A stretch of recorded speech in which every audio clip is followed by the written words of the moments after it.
The late afternoon sun filtered through the branches of oak trees that lined the narrow residential street, painting long golden shadows across the pavement. It should have been an ordinary moment, quiet, uneventful. But for Lieutenant General Adrian Wallace, it would become a memory seared into the national conscience. She had only stopped for coffee, dressed in black slacks and a slate-gray blouse.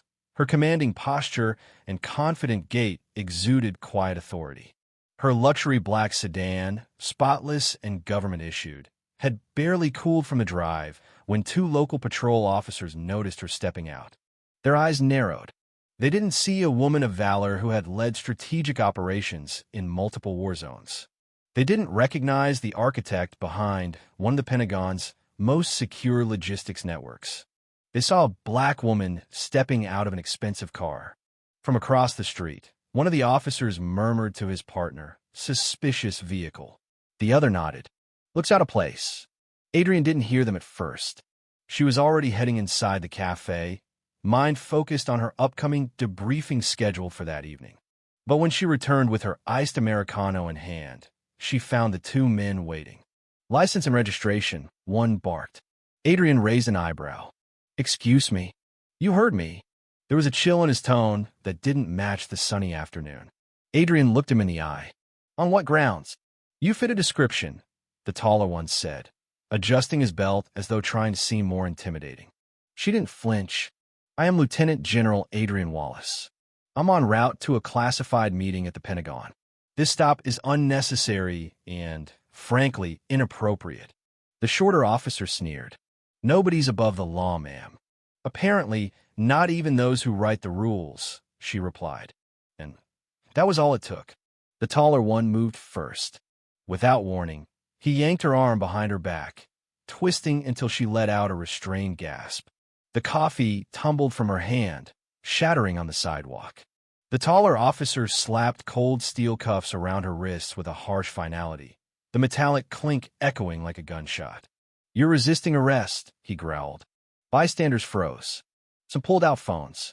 Others stood in disbelief as this woman, composed, proud, unyielding, was shoved against the hood of the cruiser, her hair barely displaced despite the rough treatment. She said nothing at first. Her silence was louder than screams. Then, in a voice like tempered steel, she spoke. "You have no idea who you just handcuffed," Adrian said, her eyes boring into the officer's face. "But in 20 minutes, you'll wish you never wore a badge." They laughed. Of course they laughed. The shorter one leaned in close. "You ain't calling nobody." But Adrian wasn't asking. "I need a civilian to help," she said aloud, scanning the gathering crowd.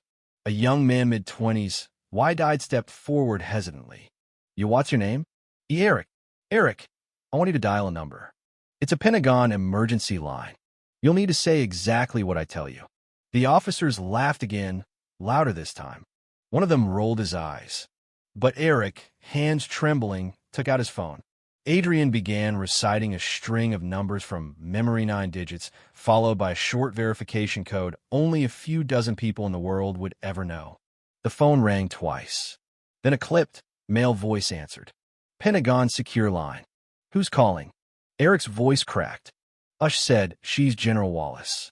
She's handcuffed." Officers September 18th, 42, and September 20th, 42. There was a pause. Then panic. "Put her on," the voice snapped. Eric held the phone to Adrienne's ear. "This is Lieutenant General Adrian Wallace," she said with clarity. "I've been unlawfully detained by 2 local officers. I'm requesting immediate verification of their authority and jurisdiction. Badge numbers 42918 and 42920. The silence that followed was thick and immediate. The taller officer blinked. The other stiffened. In the next moment, chaos erupted on the radio, clipped to the officer's chest. "All units, stand down." "Repeat. All units, stand down." "Priorité au verre d'officier, intervention suspended." "Backup en route." "Immediate contact from regional command." "Stand by." The 2 officers paled. Then came the voice of their precinct chief, shaking with fury. "Which one of you morons cuffed a Pentagon-level officer?" The taller one's lips parted, but no sound emerged. Eric stepped back, recording now. Adrian remained still, her hands still bound. She didn't flinch as unmarked black SUVs pulled up, tires screeching. Several federal agents stepped out, some in suits, others in military fatigues. The cuffs were removed with trembling hands. Adrian turned slowly to face her detainers. Her wrists were red but unbroken. "I want their records pulled," she said to a waiting aide. "Every stop, every complaint, every time they used those cuffs." The federal agents nodded. One of the local cops tried to stammer an apology. I mean, General." She held up a hand. "You're not speaking to me anymore."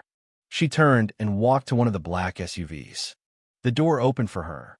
The next morning, every major network carried the story. Footage from the bystanders' phones went viral before sunrise.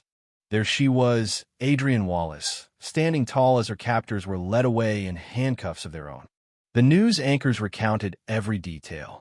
A highly decorated general, detained without cause. A call to the Pentagon that brought a department to its knees. Both officers were suspended by sundown. By Friday, they were formally charged with unlawful detainment, abuse of power, and racial profiling. Their chief resigned shortly thereafter. But Adrian didn't seek revenge. She sought reform. At a press conference later that week, she stood at a podium flanked by fellow military officers, civil rights attorneys, and community leaders. "This wasn't about me," she began. "This was about every black woman who walks into a room and is assumed to be less.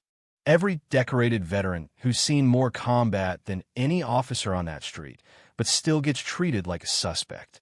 Every moment we allow silence is a moment we accept injustice." Reporters asked if she planned to sue.